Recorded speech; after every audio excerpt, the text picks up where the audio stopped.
Hi, welcome to యోగ సూత్ర.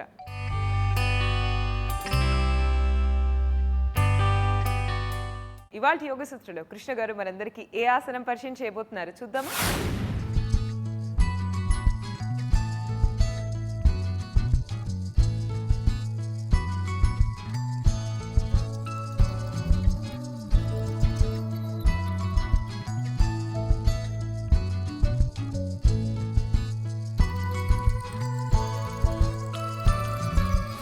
నమస్తే.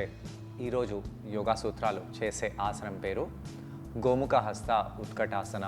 గోముఖ హస్తంగా మనము చేతులను బంధించి దాని తర్వాత ఉత్కటాసనంలో కూర్చున్నప్పుడు ఎలా అనిపిస్తుందో అనే దానిపై మనము ఈరోజు ఫోకస్ చేస్తాము. ఉత్కటాసనము కాళ్ళ కండరాలని బలంగా చేయడానికి, కాళ్ళలో ఉండే అన్ని కండరాలపై బాగా ప్రభావం చూపిస్తుంది. కాళ్ళతో పాటు నడుములో ఉండే కండరాలు, పృష్ఠభాగంలో ఉండే కండరాలపై కూడా ఈ యొక్క ఆసనం ప్రభావం చూపిస్తుంది. అయితే లోవర్ బాడీని మనము ఈ ఆసనంతో ఈజీగా కంట్రోల్ చేయగలుగుతాము. అప్పర్ బాడీ అంటే మన శరీర పై భాగాన్ని మనం సాధారణంగా ఉత్కటాసనం చేసేటప్పుడు చేతుల్ని ముందు పెడతాము, లేదా వివిధ రకాలుగా నమస్కారాలు కానీ, వీపు వెనకాల పృష్ఠ నమస్కారం కానీ అలా చేయవచ్చు. అయితే ఈరోజు మనము ప్రత్యేకంగా గోముఖ హస్తంలో చేతులను పెట్టేసి దాని తర్వాత ఈ ఆసనం చేయబోతున్నాము. గోముఖ హస్తంలో చేతులను పెట్టడం వలన మనకు చాలా లాభాలు ఉన్నాయి. ఎలాంటి లాభాలు ఉన్నాయి?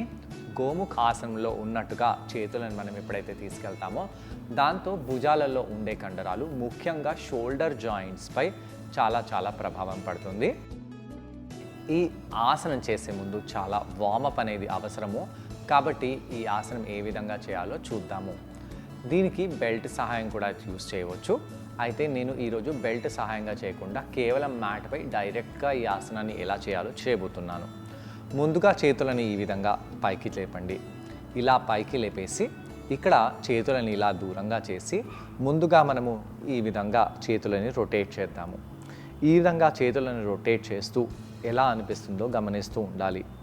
మన భుజంలో ఉండే కండరాలు, షోల్డర్లో ఉండే కండరాలు రొటేటర్ కఫ్స్ అని అంటాము. అవి ఈ రొటేషన్కి హెల్ప్ చేస్తాయి. అలా రొటేషన్కి హెల్ప్ చేసే కండరాలు, రొటేటర్ కఫ్స్పై మనము ఫోకస్ పెట్టి ఈ ఆసనం చేస్తున్నాము. ఇలా చేసిన తర్వాత చేతులని కింద పెట్టేసేయండి.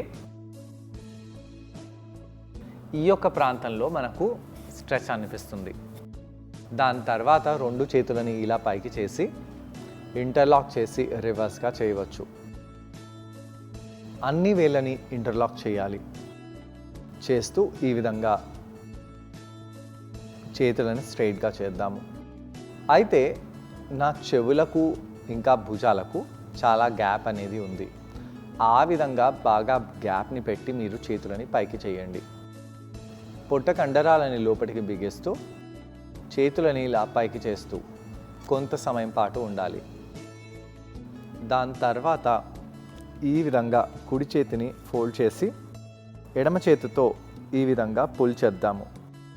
ఇక్కడ తలని ఇలా వెనకాలకి పుష్ చేయాలి. ఎప్పుడైతే ఇలా మనం తలని వెనకాలకి పుష్ చేస్తామో దాంతో మన కుడి భుజం సాకెట్పై ప్రభావం పడుతుంది. నెమ్మదిగా ఎడమ చేతిని కిందికి తీసుకెళ్ళి ఈ విధంగా వెనకాలకి తీసుకెళ్తూ చేతులని ఇలా ఇంటర్లాక్ చేయవచ్చు. చేసి తలని వెనకాలకి పుష్ చేయాలి. ఇలా కొంత సమయం పాటు ఉండి దాని తర్వాత నెమ్మదిగా చేతులని ఈ విధంగా రొటేట్ చేసి చేతులని మార్చుదాము.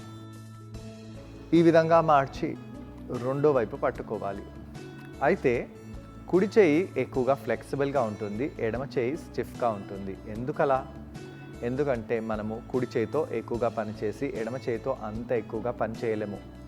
రాయాలన్నా దేన్నైనా లేపాలన్నా కుడి చేతిని వాడతాము. ఇలా రెండో వైపు కూడా బాగా ప్రెస్ చేసి దాని తర్వాత చేతులని ఈ విధంగా వదిలేసేయాలి. కాళ్ళని ఇంత సమయం పాటు మనము వజ్రాసనంలో కూర్చున్నాం కాబట్టి వజ్రాసనం చేయడం వలన కాళ్ళపై కొద్దిగా బాగా ప్రభావం అనేది పడింది. ఇప్పుడు అధోముఖ శ్వానాసనంలో వెళ్ళి వార్మప్ చేసి దాని తర్వాత ఉత్కటాసనంలో వెళ్దాము. చేతులని ఇలా కింద ప్రెస్ చేస్తూ ఈ విధంగా అధోముఖ శ్వానాసనంలో వెళ్ళి కాళ్ళని బాగా ప్రెస్ చేయాలి.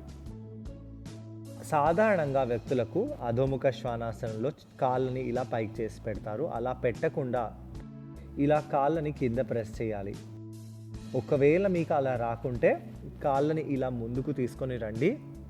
కావాలంటే పాదాలను ఇంకా దూరంగా చేస్తూ ఇలా కూడా అధోముఖ శ్వానాసనాన్ని చేయడానికి ప్రయత్నించవచ్చు. అయితే వెయిట్ని మొత్తం ఇలా ముందుకు పెట్టకుండా తలని ఇలా వెనకాలకి చేయాలి. కావాలంటే చేతులని ఇలా ముందుకు తీసుకెళ్ళి పృష్ఠ భాగాలని వెనకాలకి పుష్ చేసేలాగా ఈ విధంగా మనము అధోముఖ శ్వానాసనంలో కొంత సమయం పాటు ఉండి అక్కడ కాళ్ళ వేళ్ళని ఇలా పైకి కిందికి అనాలి. ఇలా అనడం వలన కాళ్ళల్లో ముఖ్యంగా వెనకాల భాగంలో ఉండే కండరాలపై హ్యామ్స్ట్రింగ్ కండరంపై బాగా ప్రభావం పడుతుంది. అలా చేసి నెమ్మదిగా పైకి వచ్చేసేయండి. ముందుగా చేతులని ఇలా గోముఖాసనంలో తీసుకెళ్ళి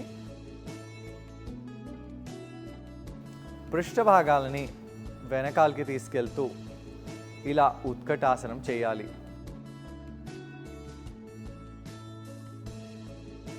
పృష్ఠ భాగాలను వెనకాలకి తీసుకెళ్తూ ఇక్కడ ఉత్కటాసనంలో అలానే ఉందాము. ఇలా ఉంటూ తొడలపై ఎలా అనిపిస్తుందో గమనించండి. అలానే భుజాలలో ఎలా అనిపిస్తుందో గమనిస్తూ తలని కిందికి వాల్చకుండా తలని ఇలా వెనకాలకి పుష్ చేయాలి. ఇక్కడ వీపు స్ట్రైట్గా ఉంటుంది. చాలామంది వ్యక్తులు ఉత్కటాసనంలో వీపుని ఇలా అంటూ పృష్ఠ భాగాలని ఇలా పుష్ చేస్తూ ఉంటారు. ఇది మంచిది కాదు. ఇలా వీపుని స్ట్రైట్గా పెట్టాలి. పెట్టడానికి ఈ విధంగా మనము చేతులని ఉపయోగించవచ్చు. నెమ్మదిగా ఆసనం నుంచి బయటికి వచ్చేసి రెండో వైపు కూడా ఇదే విధంగా చేతులని మనము తీసుకెళ్ళి బంధించాలి.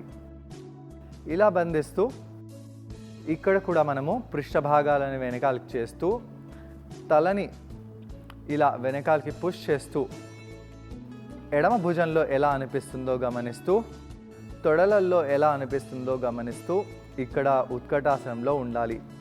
ఉత్కటాసనంలో ఉన్నప్పుడు మోకాళ్ళని ఇలా ముందుకు చేయరాదు. ఇది మంచిది కాదు, ప్రమాదకరము.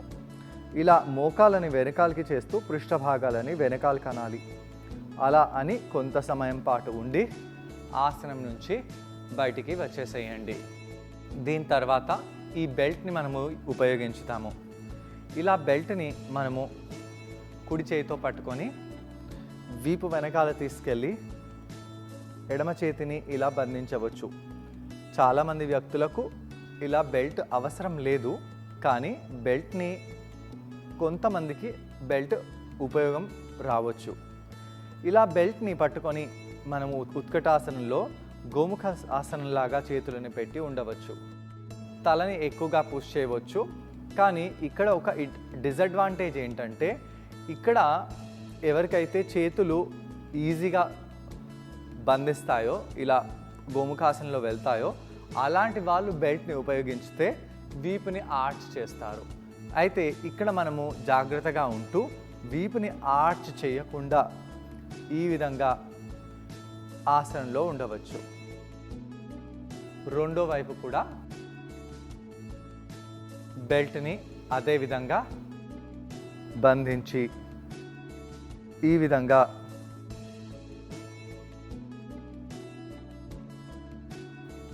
చేతులని ఒక లైన్లో తీసుకొని వస్తూ మోచేతిని బాగా వెనకాలకి తలతో ప్రెస్ చేస్తూ పుష్ చేస్తూ పృష్ఠ భాగాలని వెనకాలకి అనాలి. ఇక్కడ సాధారణంగా తలని కిందికి చాలామంది చేస్తుంటారు. ఎందుకు చేస్తుంటారంటే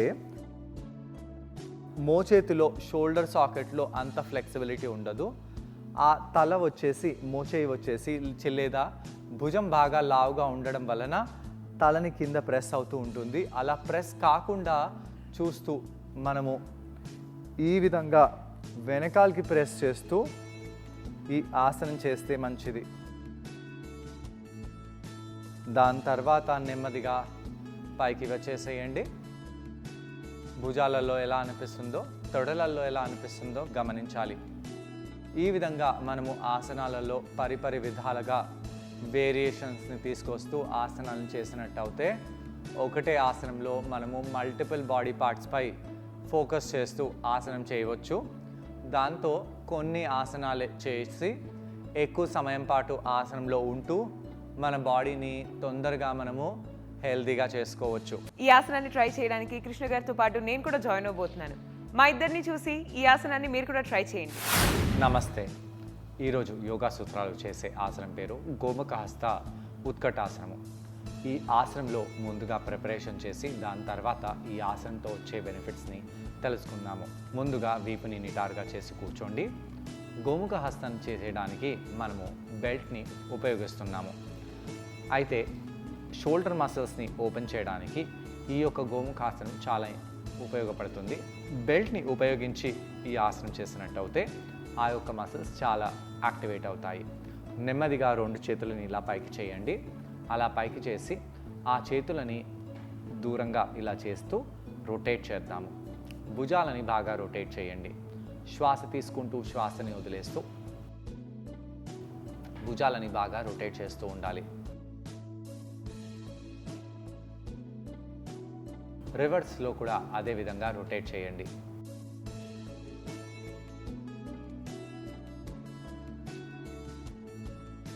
దాని తర్వాత 2 చేతులని ఇలా పైకి తీసుకెళ్ళి ఇంటర్లాక్ చేస్తూ రివర్స్గా చేయాలి.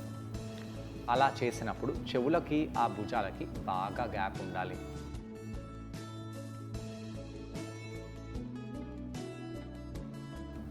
శ్వాస తీసుకుంటూ శ్వాసని వదిలేస్తూ చేతులని అలా పైకి చేస్తూ ఉండండి. నెమ్మదిగా 2 చేతులని కిందికి తీసుకొని వచ్చేసి పెట్టేయండి. ఇప్పుడు మనము కుడి చేతిని ఇలా వీపు వెనకాల తీసుకెళ్ళి ఇలా ఎడమ చేతితో ఆ మోచేతిని తల వెనకాల తీసుకెళ్దాము. ఇలా ఎప్పుడైతే మనం మోచేతిని లాగుతామో తల కిందికి వచ్చేస్తుంది. తలని కిందికి చేయకుండా తలని వెనకాలకి పుష్ చేయండి. వీపుని నిటారుగా చేయండి. ఆ మోచేతిని తల వెనకాలకి పెట్టాలి. ఇక్కడ అలానే ఉండండి. నెమ్మదిగా ఆ ఎడమ చేతిని ఇలా రొటేట్ చేస్తూ వీపు కింద నుంచి తీసుకెళ్ళి ఆ చేతులని ఇంటర్లాక్ చేయడానికి ప్రయత్నించాలి. ఇలా అందరికీ ఇంటర్లాక్ కాదు, కొంతమందికి ఇంటర్లాక్ అవుతుంది. కానీ వాళ్ళు బెల్ట్ని ఉపయోగించవచ్చు.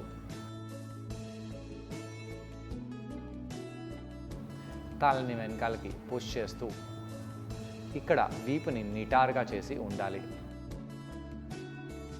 దాని తర్వాత నెమ్మదిగా చేతులని వదిలేసి రెండో వైపు అదే ఆసనాన్ని చేద్దాము. కొంతమందికి కుడివైపు చేతులు ఇంటర్లాక్ అవుతాయి, కానీ ఎడమవైపు చేతులు ఇంటర్లాక్ అవ్వవు. ముందుగా ఆ ఎడమ మోచేతిని కుడి చేతితో పట్టుకొని తల వెనకాలకి లాగండి. అలా లాగుతూ తలని వెనకాలకి పుష్ చేయండి.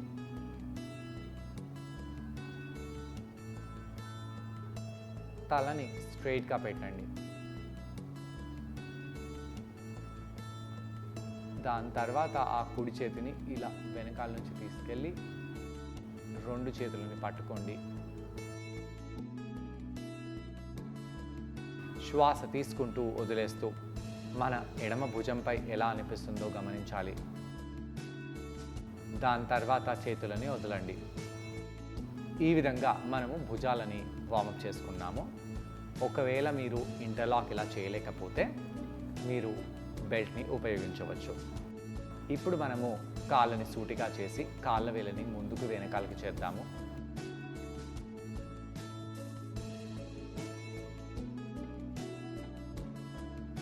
దాని తర్వాత కాళ్ళ వేలని మన వైపు బాగా లాగండి. వీపుని స్లౌచ్ చేయకుండా ఇలా ఇంటర్లాక్ చేసి నిటారుగా చేసి కూర్చోండి. కుడి కాళ్ళని పైకి లేపండి.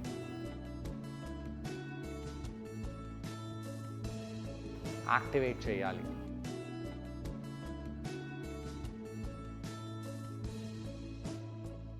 ఎడమ కాల్ని పైకి చేయండి.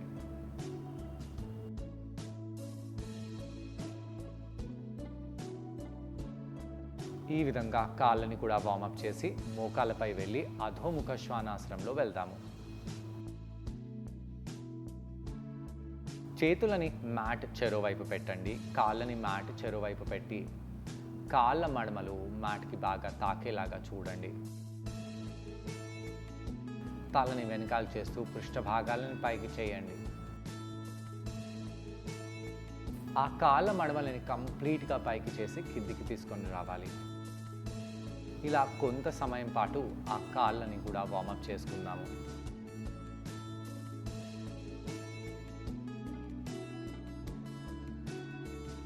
ఈ విధంగా కాళ్ళని మనము బాగా పైకి కిందికి చేసిన తర్వాత నెమ్మదిగా పైకి వచ్చి నిలబడవచ్చు.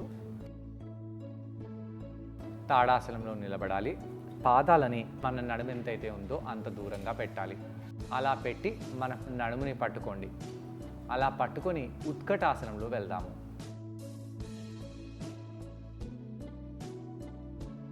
ఉత్కటాసనంలో నడుముని పట్టుకొనే చేయాలి.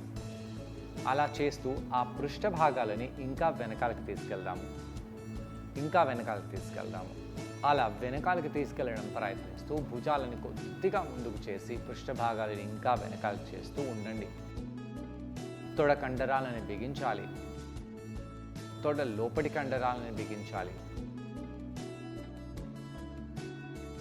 ఇక్కడ కొంత సమయం పాటు అలానే ఉండండి.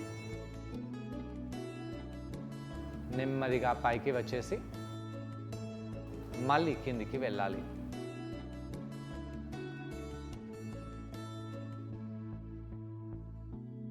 నెమ్మదిగా పైకి వచ్చేసి కిందికి వెళ్ళండి.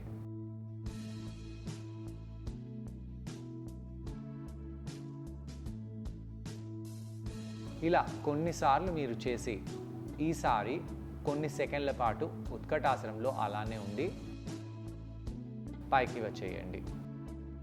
ఇప్పుడు కుడి చేతిని మనము తల వెనకాల తీసుకెళ్ళి బెల్ట్ సహాయంతో ఎడమ చేతితో ఆ బెల్ట్ని పట్టుకోవాలి. కుడి చేతిని తల వెనకాల తీసుకెళ్ళండి. ఆ బెల్ట్ని కిందికి లాగుతూ ఎడమ చేతితో పట్టుకోండి. ఇక్కడి నుంచి మనము ఉత్కటాసనంలో వెళ్దాము. సాధారణంగా ఉత్కటాసనంలో వీపుని బాగా ఆర్ట్ చేస్తారు. పృష్ఠ కండరాలని వెనకాలకి పుష్ చేస్తారు. అలా చేయకుండా పృష్ఠ కండరాలను సూటిగా పెట్టండి. పొట్టని బాగా లోపలికి బిగించండి.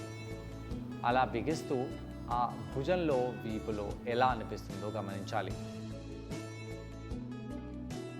శ్వాస తీసుకుంటూ శ్వాసని వదిలేస్తూ ఇక్కడ అలానే ఉండండి. ఇక్కడ కొంత సమయం పాటు అలానే ఉండి నెమ్మదిగా పైకి వచ్చేసేయండి. చూసారు కదండి, ఈ ఆసనం పేరు గోముఖ హస్త ఉత్కటాసన. ఈ ఆసనాన్ని మనం బెల్ట్ సహాయంతో చేసాం. ఈ ఆసనం చేయడం వలన భుజ కండరాలకు చాలా మంచిది. భుజ కండరాలు బాగా ఫ్లెక్సిబుల్గా తయారవుతాయి. అలాగే కాళ్ళ కండరాలకు చాలా మంచిది. స్పెషల్గా తొడ కండరాలు చక్కటి ఆకృతిని సంతరించుకుంటాయి. తొడ కండరాలు బాగా బలంగా దృఢంగా తయారవుతాయి. వీటన్నిటితో పాటు యాబ్స్ కండరాలపై కూడా బాగా ప్రభావం పడుతుంది. ఇదే ఆసనాన్ని మనము రెండో వైపు చేద్దాము. రెండో చేతిని కూడా అదే విధంగా మనం వీపు వెనకాల తీసుకెళ్ళి కుడి చేతిని కింది నుంచి తీసుకెళ్ళి ఆ చేతులని ఇంటర్లాక్ చేయాలి. ఇంటర్లాక్ చేయలేకపోతున్నాము కాబట్టే మనం బెల్ట్ని వాడుతున్నాము. అయితే లోవర్ బ్యాక్లో ఆర్చ్ రాకుండా లోవర్ బ్యాక్ స్ట్రైట్గా ఉండాలి. ఇంకా అందరికంటే ముఖ్యమైన విషయం ఏంటి, తలని ఇలా కిందికి పారేయకుండా వెనకాలకి భుజంలో పుష్ చేయండి. ఆ భుజం ఈ యొక్క భాగము తల వెనకాల వస్తే చాలా చాలా మంచిది. ఈ విధంగా కొంత సమయం పాటు ఉండండి. ఇక్కడ చాలా జాగ్రత్తగా ఉండేది ఏంటంటే మోకాళ్ళు కాళ్ళ వేల కంటే ముందుకు రాకూడదు. వచ్చినట్టు అయితే మోకాళ్ళ కీళ్ళ నొప్పులు రావడం తథ్యం. అలా చేసి కొంత సమయం పాటు ఉండండి. దాని తర్వాత నెమ్మదిగా ఆసనం నుంచి బయటికి వచ్చి బెల్ట్ని వదిలేసేయండి. రిలాక్సేషన్ గురించి మనము ఫార్వర్డ్గా బెండ్ అవుదాము. అలా బెండ్ అయిపోయి ఇక్కడ రిలాక్స్ అయిపోవాలి. ఇలా కౌంటర్ చేయడం వలన భుజ కండరాలు అలాగే తొడ కండరాలు బాగా రిలాక్స్ అయిపోతాయి. మరి వాళ్ళ యోగ సూత్రాలు కృష్ణ గారిని మనం అడగబోయే ప్రశ్న ఏంటంటే, ఈ ఆసనం చేసేటప్పుడు మనం అందరూ ఎటువంటి జాగ్రత్తలు పాటించాలి? ఈ ప్రశ్నకు సమాధానం కృష్ణ గారిని అడిగి తెలుసుకుందాం. ఈ ఆసనం చేసేటప్పుడు ఎలాంటి జాగ్రత్తలు తీసుకోవాలి? ఈ ఆసనాన్ని చేసేటప్పుడు ముఖ్యంగా బెల్ట్ని ఉపయోగించినప్పుడు వీపు ఆర్చ్ కాకుండా చూసుకోవాలి. అలానే మోచేతిలో ఇంకా భుజంలో ప్రాబ్లం ఉన్న వాళ్ళు చాలా జాగ్రత్తలను తీసుకుంటూ ఈ ఆసనం చేస్తే మంచిది. ముఖ్యంగా మోకాళ్ళల్లో నొప్పులు ఉన్నవాళ్ళు ఈ ఆసనాన్ని చేయాలి. కానీ ఈ ఆసనం చేసి మీ మోకాళ్ళ నొప్పులని ఎక్కువగా చేసుకోకూడదు. అంటే మోకాళ్ళని మరీ ముందుకు తెచ్చి పృష్ఠభాగాలని రాంగ్గా బెండ్ చేస్తూ ఈ ఆసనం చేసి మీరు మోకాళ్ళ నొప్పులు వాటిని ఎక్కువ చేసుకోకుండా పృష్ఠభాగాలని బాగా పుష్ చేస్తూ వెనకాలకి చేస్తూ మోకాలని సంరక్షించుకుంటూ ఈ ఆసనం చేసి మంచి లాభాలని పొందండి. పూర్తి కడుపుని ఎంగేజ్ చేసే ఉడియాన బంధాన్ని ఇక్కడ ఉపయోగించినట్టు అయితే ఈ ఆసనం మనకు చాలా ఈజీగా అనిపిస్తుంది. సో చూసారు కదండి ఇవాళ యోగ సూత్రలో గోముఖ హస్త ఉత్కటాసన.